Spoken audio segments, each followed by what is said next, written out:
So when I was in high school, all I wanted was to be happy. I went to mass with my mom growing up, but I wasn't into my faith at all. It just didn't make sense to me. I thought my life made sense without God. I had an incredible girlfriend who I thought I was in love with, had a best friend who I could talk to about anything. But over the course of one summer, she broke up with me, and my best friend moved away. And I remember feeling empty and alone, and I was embarrassed. And so I started to try to fill that emptiness, like with partying more, with hanging out more, with dating more girls. I gave into a lot more sins, thinking that they would satisfy me, but nothing worked. I realized I was just empty inside. Nothing satisfied that ache in my heart.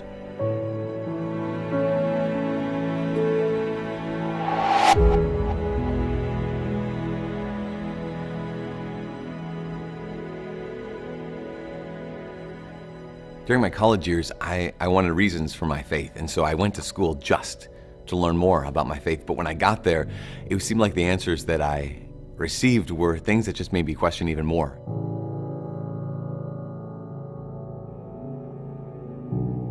Like there was no reason for what we really believed. And so I ended up having this hatred in my heart. You know, I was still Catholic, but I really hated the church.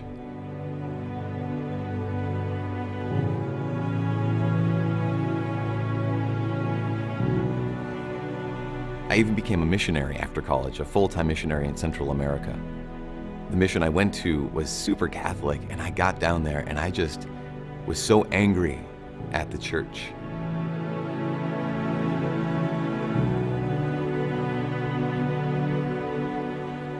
That I would go to Mass and I would openly make fun of the priest during his homily during the entire Mass.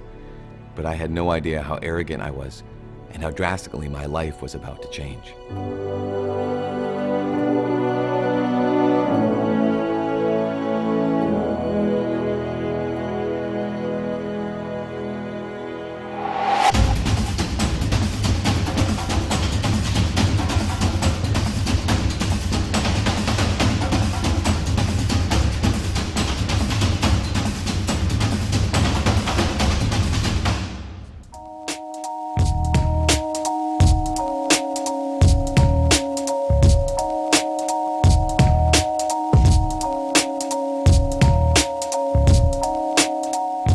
A friend of mine started to see how unhappy I'd become, and so she invited me to go on a retreat with her. But I didn't want to go. I did not want to go on this retreat because I wanted nothing to do with the church. I didn't think that the church could tell me anything. I didn't think that the church had anything to offer me. But I went, and I remember telling God, you better make something happen on this retreat, or else I'll leave the church forever.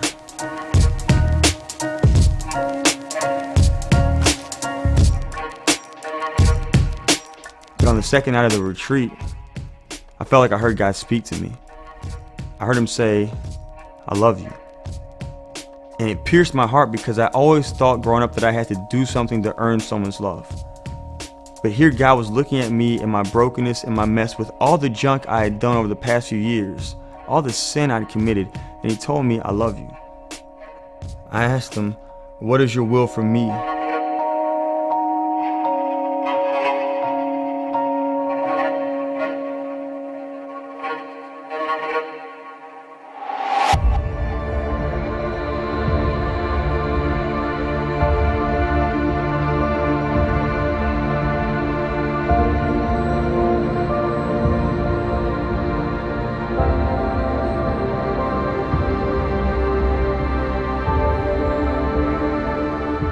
While I was at that mission, I got really sick.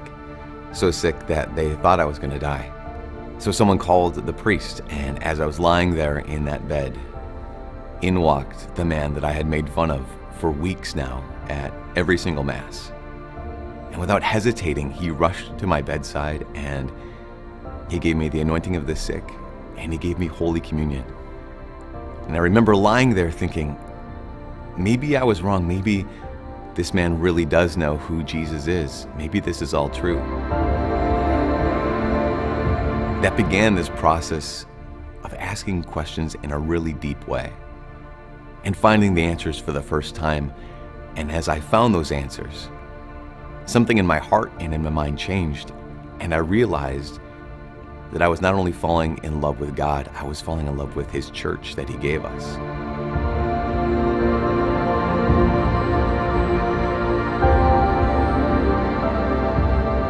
For the last number of years, I had thought that I was so right and that the church was so wrong. But the priest had answers to questions that I had never heard. And for the first time in my life, I experienced the joy of being wrong. I remember being in front of the Eucharist one day, praying. And I was getting ready to get married to an amazing woman. But in my prayer, I said, God, I will do whatever you want me to do.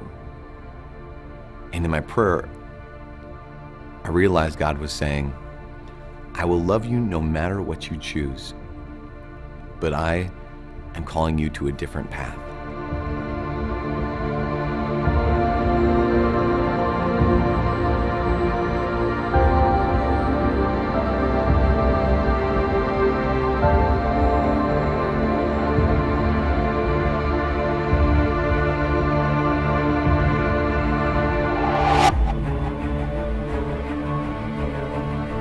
After the retreat, I started going back to church more.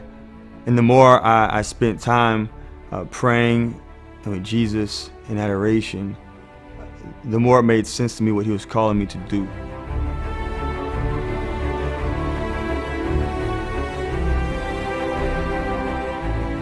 In that chapel, I heard God's voice, and it was crystal clear.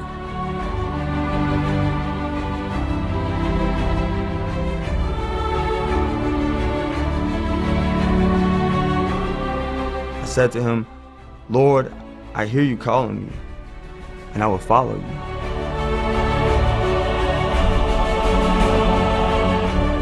I will be your priest. I will be your priest.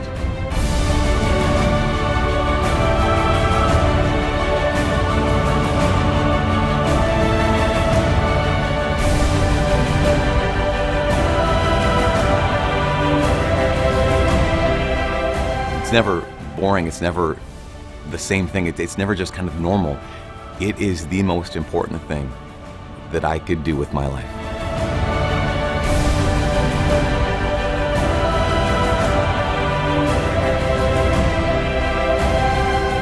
Before I entered the seminary, I thought that all priests were perfect. Then I got to seminary and I quickly realized I'm broken. I'm so broken.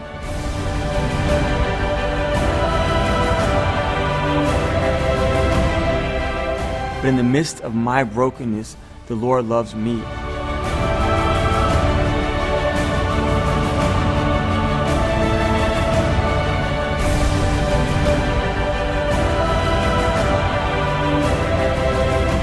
As a father, as a priest, I get to heal God's children. As a father and a priest, I get to feed God's children. In fact, all of the sacraments that are given to us by priests, they're the role of the father, of giving life and of healing and of feeding.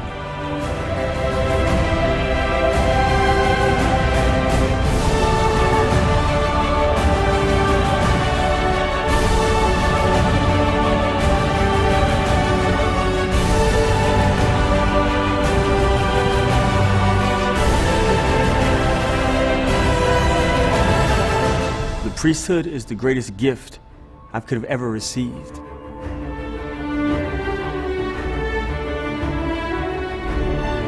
I am unworthy to be a priest. Every time I'm at the altar and every time I say the Mass, the universe is changed. The world is different because of what God has done and continues to do through the Mass.